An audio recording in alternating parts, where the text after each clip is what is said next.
warm welcome, please, for Councillor McRae and Councillor Dunn.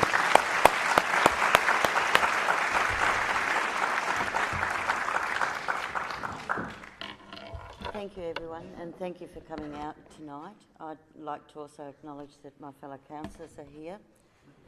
I'm only going to speak very briefly, and that is just to tell you that our council is very concerned about this, and as a result of the logging that is occurring, our council passed a motion on the 8th of June, and I'll read that out to you.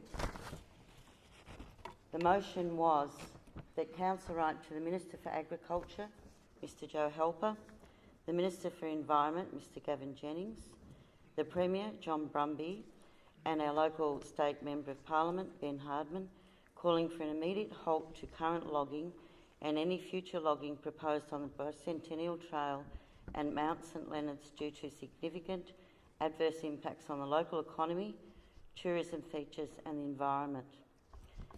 I'd like to further add that yesterday the Shire of Murrindindi has passed a very similar motion, and a couple of the councillors from there are hoping to come here tonight, one of them being the Mayor of Murrindindi and also one of the councillors. I'm not sure if they'll make it, they did have an earlier engagement.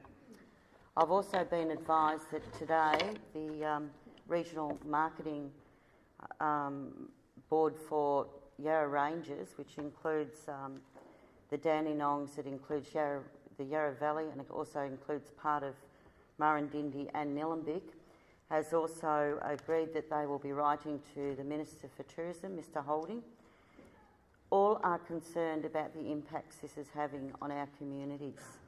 I suppose for me, one thing I want to make really clear here is that what concerns me, and just look around at who's in this room, is that a number of committed locals have actually said, this is enough. We don't need this here. We've had fires go through, they've damaged our forests, and they quite expect the logging industry to be able to access the salvage logs. But in terms of the coop clearance, that's a whole other story. And it's quite devastating for people who have been through the fire scenario to be faced with coop clearing, and it is actually quite horrific to look at. So I totally agree with what Roy Patterson has said. We are supportive of the timber production industry, but not in our native forests.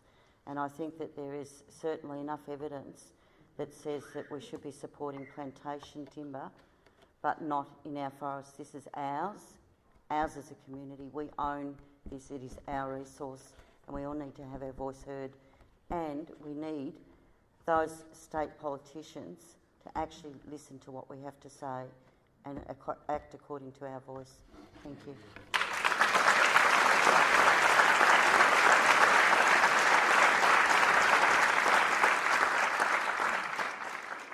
Thank you, Jeanette. I'd like to now introduce Councillor Samantha Dunn.